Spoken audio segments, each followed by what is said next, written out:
Alright, a little bit of a different view. Dressed up for you guys, wearing my DC BDUs and my Interceptor armor and M81 Woodland. Anyway, but today we're going to talk about this rifle. This is a clone that you can make. I like to clone a lot of rifles. This is probably one of the latest clones that I've made because this is the clone that you make when you have a bunch of leftover shit. This is a clone of a US Air Force kind of M16a1 or 601 / an M16a2. These rifles have been kind of nicknamed Mixmasters, and the rules for cloning a Mixmaster is there's really no rules. You just cobble up a bunch of parts, you make a kind of amalgam Frankenstein rifle of an M16a1 and an M16a2, or I guess in this case a Colt 601, and you put them all together and then this is what you get. So I'm going to go through all the parts that are actually on this rifle and how I mixed all this shit together. So let's start with, let's do the tip to butt thing that everyone loves to do. So tip, we've just got a M16 A2 birdcage. Hold on, let me change the focus. Birdcage, a 20-inch barrel. This is a A2 profile. The upper together, I got the upper, it's a surplus upper, it's a capco upper, C-A-P-C-O. They were a manufacturer that just made the uppers. This upper was made to kind of replace other uppers or upgrade uppers from the A1 to the A2. So this is kind of clone correct for what the US Air Force would do. They would have these lowers that were A1s or 601s, and they would upgrade them with the new sights of the A2. So this is a capco upper. I changed out the handguards. They came with the rounded handguards. This is a M203 handguard right here, and I put a leaf sight on it. I believe this leaf sight's made by LMT. Okay, and that helps you to aim, and I'll go through that a little bit later. Let's just describe what everything is. In here is a old school, this is what used to come with the 601. This is a chrome bolt carrier. You can see that it's a little bit shiny. See there? It doesn't have the forward assist serration, so if you press the forward assist, it does nothing. You would ask, why would you do that? Why would you put this bolt in this upper? I think there's been some pictures of these bolts in the wrong thing. And again, I just had this part laying around, so that's why I put it in there. It's a Mixmaster. There's no rules. On the bottom, this is not a real 203. It's not an airsoft one. It's a LMT flare launcher. Looks the part, and it attaches all the same.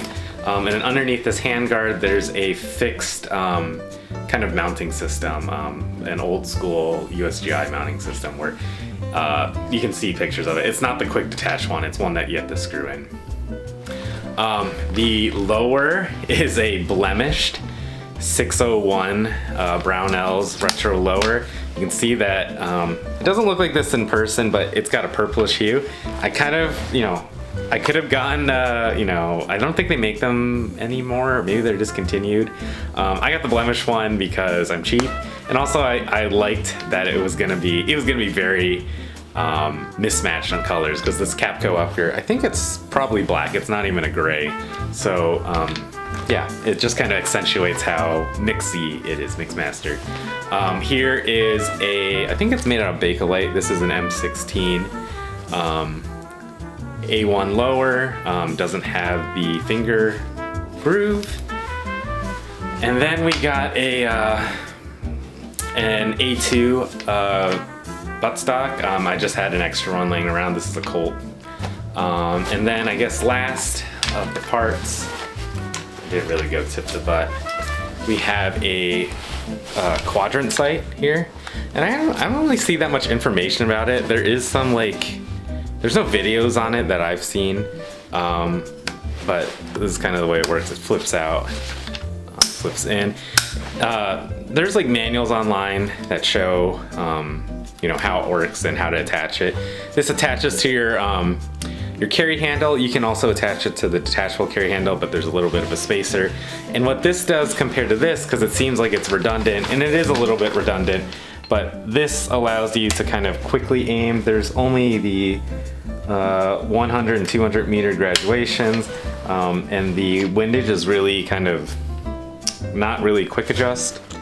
Actually, I guess this one isn't either. This one you flip out, and there's a little bit more precision that you can have on the, you know, how far you want to hit it. So yeah, these can be found for pretty cheap. They are a little bit bulky and they kind of stick on the gun. But yeah, it's correct to have kind of both of them. And I think generally soldiers, what they would do was once they got the feel for the 203, they could actually just, you know, hip fire it and kind of feel where it's supposed to go. So once they were, you know, they got the kind of intuitive sort of sense of how to use it, that's what they would do instead of using the sights. So yeah, I'll just kind of, that's basically what this is. I'll just tell kind of the story of how this build came to be. For me, I love the website. If you like cloning at all, you probably know about Thoroughbred Armament, or is it Thoroughbred? I think it's Thoroughbred Armament. Anyway, or Thoroughbred something. I buy so many parts from them. I kind of check their site almost every other day, and anytime there's some surplus part, I'll buy it. So this bolt was just a surplus part that they had, and they had it for pretty cheap. It was like 80 bucks or something like that. You know, I was already making an order anyway, so I decided to pick that up. This grip right here, this came off of a furniture kit that I got from, I think, Numeric Gun Parts. This stock right here, it came with a Colt, let's see, lightweight Sporter 2 that I had. The lightweight Sporter 2 is a 16-inch barrel, kind of A2-ish, M16 or M4.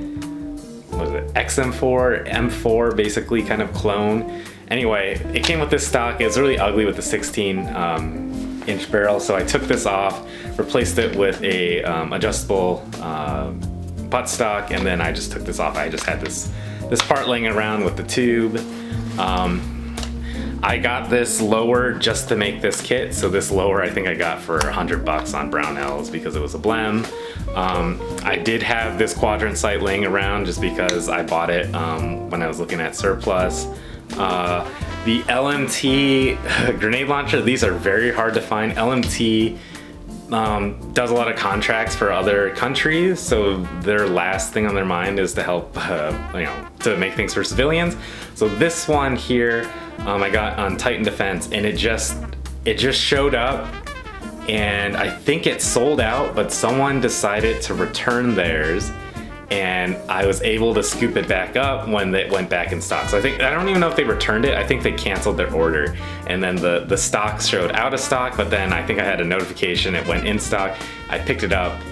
They're pretty expensive. They're like, I think they're like $1,300 or something like that. But if you try to get them on the secondary market, they go for like $5 grand or whatever. And it's not because they're good or anything. It's just that they're really pretty rare.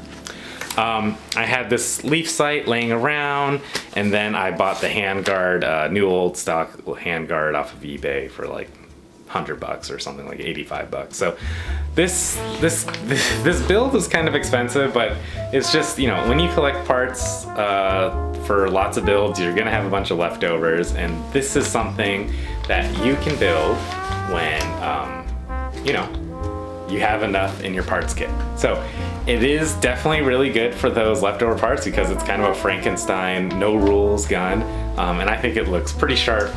It's basically an M16a2 with a A1 lower. So thanks for watching. If you want to see more about this gun, please let me know, and I'm going to be showing more of my surplus, and especially clones. Clones are something that are pretty, you know, pretty cool to me. So if you want to see more of this, definitely subscribe, and thanks for watching.